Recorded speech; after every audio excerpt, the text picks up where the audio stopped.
ಉತ್ತರ ಕನ್ನಡ ಕುಮಟಾ ಬರ್ಗಿ ಹೆದ್ದಾರಿಯಲ್ಲಿ ಮತ್ತೆ ಗುಡ್ಡ ಕುಸಿದಿದೆ. ಗುಡ್ಡ ತೆರವು ಮಾಡ್ತಾ ಇದ್ದ ವೇಳೆಯೇ ಭಯಾನಕವಾಗಿ ಗುಡ್ಡ ಕುಸಿದಿದ್ದು, ಈಗಾಗಲೇ ಗುಡ್ಡದ ಮಣ್ಣು ತೆರವು ಮಾಡ್ತಾ ಇದ್ದ ವೇಳೆ 2-3 ಬಾರಿ ಮಣ್ಣು ಕುಸಿದಿದೆ. ಕಾರವಾರ ಮಂಗಳೂರು ರಾಷ್ಟ್ರೀಯ ಹೆದ್ದಾರಿ 66ರ ಬರ್ಗಿ ಬಳಿ ಹೆದ್ದಾರಿ ಸಂಚಾರ ಅಸ್ತವ್ಯಸ್ತಗೊಂಡಿದೆ.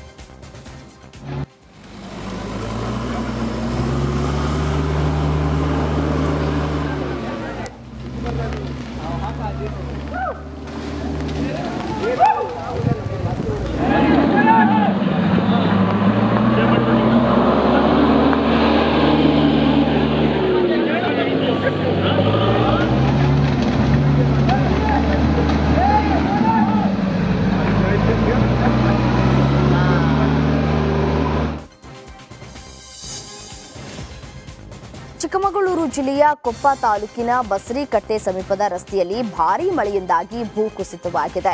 ರಸ್ತೆ ಪಕ್ಕದಲ್ಲಿ ಗುಡ್ಡ ಕುಸಿದಿದ್ದು ಬೃಹತ್ ಮಣ್ಣಿನ ರಾಶಿ ರಸ್ತೆಗೆ ಬಂದು ಬಿದ್ದಿದೆ. ಅಷ್ಟೇ ಅಲ್ಲದೆ ಬಿಳಾಲು ಕೊಪ್ಪ ರಸ್ತೆ ಮಳೆಗೆ ಜಲಾವೃತವಾಗಿದೆ. ಚಿಕ್ಕಮಗಳೂರು ಜಿಲ್ಲೆಯ ಕೊಪ್ಪ ತಾಲೂಕಿನಾದ್ಯಂತ ಮಳೆಯಿಂದಾಗಿ ಮುಖ್ಯ ರಸ್ತೆ ಸಂಪರ್ಕ ಸ್ಥಗಿತಗೊಂಡಿದೆ.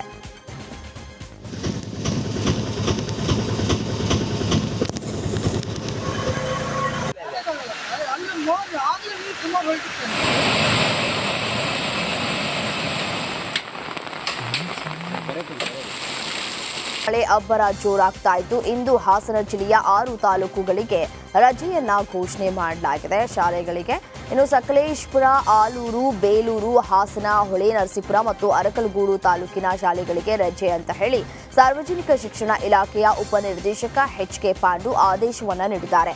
6 ತಾಲೂಕಿನ ಅಂಗನವಾಡಿ, ಸರ್ಕಾರಿ, ಅನುದಾನಿತ, ಅನುದಾನ ರಹಿತ ಪ್ರಾಥಮಿಕ ಹಾಗೂ ಪ್ರೌಢಶಾಲೆಗಳಿಗೆ ರಜೆಯನ್ನ ಘೋಷಣೆ ಮಾಡಲಾಗಿದೆ. ರೈತರಿಗೆ ಅವಮಾನಿಸಿದ ಜಿಟಿ ವರ್ಲ್ಡ್ ಮಾಲ್ಗೆ ಪಾಲಿಕೆ ಮತ್ತೊಂದು ಶಾಕ್ ಅನ್ನು ಕೊಟ್ಟಿದೆ. ಆಸ್ತಿ ತೆರಿಗೆ ಕಟ್ಟದ ಹಿನ್ನೆಲೆಯಲ್ಲಿ ಮಾಲ್ ಟ್ರೇಡ್ ಲೈಸೆನ್ಸ್ ರದ್ದು ಮಾಡಲಾಗಿದೆ. ಆಸ್ತಿ ತೆರಿಗೆ ಪಾವತಿಸದ ಕಾರಣಕ್ಕಾಗಿ ಮಾಲ್ಗೆ ಪಾಲಿಕೆ ಸಿಬ್ಬಂದಿ ಬೀಗದ ಮುದ್ರೆಯನ್ನ ಹಾಕಿದ್ದಾರೆ. ಒಂದಲ್ಲ ಎರಡಲ್ಲ, ಜಿಟಿ ಮಾಲ್ ಆಸ್ತಿ ತೆರಿಗೆ, ಸೆಸ್, ತ್ಯಾಜ್ಯ ನಿರ್ವಹಣಾ ವೆಚ್ಚ ಸೇರಿದಂತೆ ಬರೋಬ್ಬರಿ 3,55,47,000 ರೂಪಾಯಿ ತೆರಿಗೆ ಬಾಕಿಯನ್ನ ಉಳಿಸಿಕೊಂಡಿದೆಯಂತೆ. ಸಿಲಿಕಾನ್ ಸಿಟಿ ಬೆಂಗಳೂರಲ್ಲಿ ಪುಂಡರ ಅಟ್ಟಹಾಸ ಮಿತಿ ಮೀರಿದೆ. ಮಾರಕಾಸ್ತ್ರ ಹಿಡಿದ ಗ್ಯಾಂಗ್ ಯುವಕನನ್ನ ಅಟ್ಟಾಡಿಸಿದ ಘಟನೆ ಬೆಂಗಳೂರಿನ ಡಿಜೆ ಹಳ್ಳಿಯಲ್ಲಿ ನಡೆದಿದೆ. 2 ದಿನಗಳ ಹಿಂದೆ ಡಿಜೆ ಹಳ್ಳಿಯಲ್ಲಿ ಮೊಹರಂ ಮೆರವಣಿಗೆ ವೇಳೆ 2 ಗ್ಯಾಂಗ್ ಮಧ್ಯೆ ಗಲಾಟೆ ನಡೆದಿದ್ದು, ಈ ವೇಳೆ ಯುವಕನನ್ನ ಅಟ್ಟಾಡಿಸಿಕೊಂಡು ಬಂದು ಹಲ್ಲೆ ಮಾಡಲಾಗಿದೆ. ಸದ್ಯ ಮಾಹಿತಿ ಪಡೆದಂತಹ ಪೊಲೀಸರು ತನಿಖೆಯನ್ನ ನಡೆಸ್ತಾ ಇದ್ದಾರೆ. ಭಾರೀ ಮಳೆ ಹಿನ್ನೆಲೆ ಭದ್ರಾ ನದಿ ತುಂಬಿ ಹರಿತಾ ಇದೆ. ಚಿಕ್ಕಮಗಳೂರು ಜಿಲ್ಲೆಯ ಕಳಸ ಸಮೀಪದಲ್ಲಿ ಭದ್ರಾ ನದಿಯ ನೀರಿನ ಮಟ್ಟ ಅಪಾಯ ಮಟ್ಟ ಮೀರಿ ಹರಿತಾ ಇದ್ದು, ಈಗಾಗಲೇ ಹೊರನಾಡು ಸಂಪರ್ಕ ಕಲ್ಪಿಸುವ ಹೆಬ್ಬಾಳೆ ಸೇತುವೆ ಸಂಪೂರ್ಣ ಮುಳುಗಡೆಯಾಗಿದೆ. ಜಾಂಬಳಿ ಸಮೀಪ ಭದ್ರಾ ನದಿಯಿಂದ ಸೇತುವೆ ಮೇಲೆ ನೀರು ಹರಿತಾ ಇದೆ.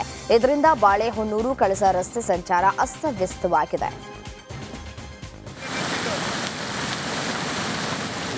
ಎಷ್ಟು ನೀರು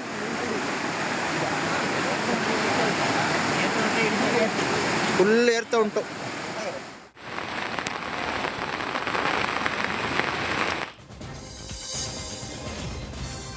ಆಕ್ಸಿಡೆಂಟ್ ಆಗಿ ರಕ್ತದ ಮಡುವಲ್ಲಿ ಬಿದ್ದಿದ್ದ ವ್ಯಕ್ತಿಯನ್ನ ಆಸ್ಪತ್ರೆಗೆ ಸೇರಿಸಿದೆ. ನಿರ್ಲಕ್ಷ್ಯ ತೋರಿದ್ದ ಹೊಯ್ಸಳ ಸಿಬ್ಬಂದಿ ವಿರುದ್ಧ ಇಲಾಖೆ ತನಿಖೆಯನ್ನ ನಡೆಸಿದೆ.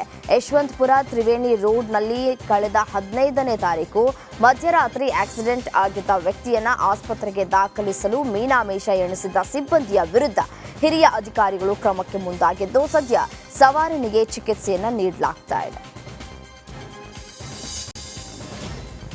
ಬಾಗಲಕೋಟೆ ಜಿಲ್ಲೆಯಲ್ಲಿ ನಕಲಿ ವೈದ್ಯರ ಹಾವಳಿ ಹೆಚ್ಚಾಗಿದೆ. ಇದರಿಂದ ಫೀಲ್ಡ್ಗೆ ಇಳಿದ ವೈದ್ಯಾಧಿಕಾರಿಗಳು ನಕಲಿ ಮತ್ತು ಅರ್ಹತೆ ಇಲ್ಲದ ವೈದ್ಯರ ಕ್ಲಿನಿಕ್ಗಳ ಮೇಲೆ ದಾಳಿಯನ್ನ ನಡೆಸಿದ್ದಾರೆ. ಯಲ್ಲಟ್ಟಿ, ನಾವಲಗಿ, ಹನಗಂಡಿಯಲ್ಲಿರುವ ಕ್ಲಿನಿಕ್ಗಳ ಮೇಲೆ Jamkhandi THO doctor GS Galagali ನೇತೃತ್ವದಲ್ಲಿ ಪರಿಶೀಲನೆ ನಡೆದಿದ್ದು, ಇದೇ ವೇಳೆ 2 ಕ್ಲಿನಿಕ್ಗಳನ್ನು ವೈದ್ಯಾಧಿಕಾರಿಗಳು ಸೀಸ್ ಮಾಡಿದ್ದಾರೆ. ಹೆಲ್ಮೆಟ್ ಹಾಕಿಲ್ಲ ಎಂಬ ಕಾರಣಕ್ಕೆ ಬೈಕ್ ಸವಾರನ ಮೇಲೆ ಪೊಲೀಸರಿಂದ ಹಲ್ಲೆ ನಡೆದಿರುವಂತಹ ಘಟನೆ ಜರುಗಿದೆ. ತುಮಕೂರಿನ ಎಸ್ ಮಾಲ್ ಬಳಿ ಈ ಘಟನೆ ನಡೆದಿದ್ದು, ವಿನೋದ್ ಎಂಬ ಬೈಕ್ ಸವಾರ ಹೆಲ್ಮೆಟ್ ಇಲ್ಲದೆ ಹೋಗ್ತಾ ಇದ್ದ. ಈ ವೇಳೆ ತಡೆದಿದ್ದಂತಹ ಟ್ರಾಫಿಕ್ ಎಎಸ್ಐ ಮಹದೇವಯ್ಯ ಹಾಗೂ ಕಾನ್ಸ್ಟೇಬಲ್ ಬರ್ಖತ್ ದಂಡ ಕಟ್ಟಿ ಅಂತ ವಿನೋದ್ಗೆ ಹೇಳಿದ್ದಾರೆ. ಆಗ ಸದ್ಯ ಹಣ ಇಲ್ಲ, ನಂತರ ಕಟ್ತೀನಿ ಅಂತ ಅಂದಿದ್ದಕ್ಕೆ ಏಕಾಏಕಿ ಪೊಲೀಸ್ ಆತನ ಮೇಲೆ ಹಲ್ಲೆ ಮಾಡಿರುವಂತಹ ಘಟನೆ ಸಿಸಿಟಿವಿಯಲ್ಲಿ ರೆಕಾರ್ಡ್ ಆಗಿದೆ.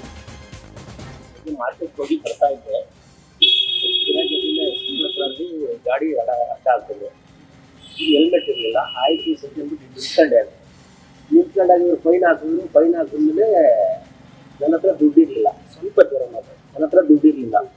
ಸೊ ಮೊಬೈಲಲ್ಲಿ ಐತೆ ಅಂತ ಹೇಳ್ಬಿಟ್ಟು ನಾನು ಇದು ಮಾಡ್ಕೊಂಡೆ. ಆ ಮೊಬೈಲು ಸಹ ಕಿತ್ಕೊಂಡು ನನಗೆ ಇದು ಮಾಡ್ಕೊಂಡ್ರು. ನೀನು ಯಾರೋ ಏನು ಅಂತ ಎಲ್ಲ ಕೇಳಿದ್ರು. ನಾನು ಈ ಥರ ಅಂದೆ. ಆಮೇಲೆ ನನ್ನ ಏರಿಯಾನು ಕೇಳಿದ್ರು. ನನ್ನ ಏರಿಯಾ ಜೈಪುರ ಅಂತಿದ್ದಂಗೆ ಅವರು ಈ ಜೈಪುರದಾಗಿರೋದ ಇಲ್ಲದೆ ವಿದ್ಯಾರ್ಥಿಗಳು ಪರದಾಡಿದ್ದಾರೆ. ಸಮಯಕ್ಕೆ ಸರಿಯಾಗಿ ಬಸ್ ಬಾರದ ಹಿನ್ನೆಲೆ ವಿದ್ಯಾರ್ಥಿಗಳು ವಿನೂತನ ಪ್ರತಿಭಟನೆಯನ್ನು ನಡೆಸಿದ್ದಾರೆ. ಧಾರವಾಡ ಜಿಲ್ಲೆಯ ಕುಂದಗೋಳದ ಚಾಲಕಬ್ಬಿ ಗ್ರಾಮದಿಂದ ಸಂಶಿ ಕುಂದಗೋಳ ಕಾಲೇಜಿಗೆ ನಿತ್ಯ ಓಡಾಟವನ್ನ ಮಾಡ್ತಾರೆ. ಆದರೆ ಬಸ್ ಮಾತ್ರ ಸರಿಯಾಗಿ ಬಾರದ ಕಾರಣ ವಿದ್ಯಾರ್ಥಿಗಳು ಲೋಕೋಪಯೋಗಿ ಕಚೇರಿಯಲ್ಲಿ ಅಭ್ಯಾಸ ಮಾಡುವ ಮೂಲಕ ಪ್ರತಿಭಟನೆಯನ್ನು ನಡೆಸಿದ್ದಾರೆ. ಪರೀಕ್ಷೆಯಲ್ಲಿ ಫೇಲ್ ಆದ ವಿಚಾರಕ್ಕೆ ಮನನೊಂದಿದ್ದ ವಿದ್ಯಾರ್ಥಿನಿ ಕೆರೆಗೆ ಹಾರಿ ಆತ್ಮಹತ್ಯೆಗೆ ಮಾಡಿಕೊಂಡಿದ್ದಾಳೆ.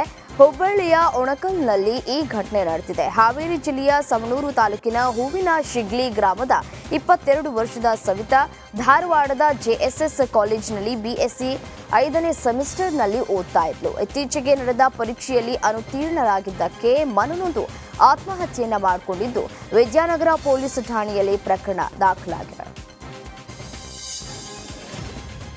ಶಿವಮೊಗ್ಗದ ಕುವೆಂಪು ವಿವಿ ಆಡಳಿತ ಕಚೇರಿ ಮುಂಭಾಗದಲ್ಲಿ ಅತಿಥಿ ಉಪನ್ಯಾಸಕರು ಪ್ರೊಟೆಸ್ಟ್ ಅನ್ನ ನಡೆಸಿದ್ದಾರೆ. ತಮ್ಮ ಕೆಲಸವನ್ನ ಖಾಯಂಗೊಳಿಸಬೇಕು ಅಂತ ಒತ್ತಾಯಿಸಿ ಬಿಆರ್ಪಿ ಶಂಕರ ಘಟ್ಟದಲ್ಲಿರುವ ಕುವೆಂಪು ವಿವಿ ಜ್ಞಾನ ಸಹ್ಯಾದ್ರಿ ಆವರಣದಲ್ಲಿ ಪ್ರತಿಭಟನೆಯನ್ನು ಮಾಡಿದ್ದಾರೆ. ತಾವು ಸಲ್ಲಿಸ್ತಾ ಇರುವ ಸೇವೆಗೆ ತಕ್ಕ ಪ್ರತಿಫಲ ನೀಡಬೇಕು. ಕಳೆದ ಹಲವು ವರ್ಷಗಳಿಂದ ಬೇಡಿಕೆ ಸಲ್ಲಿಸ್ತಾ ಇದ್ರೂ ತಮಗೆ ನ್ಯಾಯ ಸಿಗ್ತಾ ಇಲ್ಲ, ಸರಿಯಾಗಿ ಸಂಬಳ ಆಗ್ತಾ ಇಲ್ಲ. ನಮ್ಮನ್ನ ಸಹಾಯಕ ಬೋಧಕರನ್ನಾಗಿ ನೇಮಕ ಮಾಡಿ ಸರಿಯಾಗಿ ಸಂಬಳ ನೀಡಿ ಅಂತ ರಾಜ್ಯ ಸರ್ಕಾರದ ವಿರುದ್ಧ ಆಕ್ರೋಶವನ್ನು ವ್ಯಕ್ತಪಡಿಸಿದ್ದಾರೆ. ಕೋಲಾರದ ಹೂಹಳ್ಳಿ ಗ್ರಾಮದಲ್ಲಿ ಆಷಾಢದ ಪ್ರಥಮ ಏಕಾದಶಿಯನ್ನ ಸಂಭ್ರಮದಿಂದ ಆಚರಿಸಲಾಯಿತು. ಹೂಹಳ್ಳಿ ಗ್ರಾಮದ ಪಾಂಡುರಂಗ ರುಕ್ಮಿಣಿ ದೇವಾಲಯದಲ್ಲಿ 3 ದಿನಗಳ ಕಾಲ ಏಕಾದಶಿ ವ್ರತಾಚರಣೆ ಕಾರ್ಯಕ್ರಮ ನಡೆದಿದ್ದು, ಕೊನೆಯ ದಿನ ಕುರುಬ ಸಮುದಾಯದವರಿಂದ ತಲೆಗೆ ತೆಂಗಿನಕಾಯಿ ಹೊಡೆಸಿಕೊಂಡು ಭಕ್ತರು ಹರಕೆಯನ್ನ ತೀರಿಸಿದ್ದಾರೆ.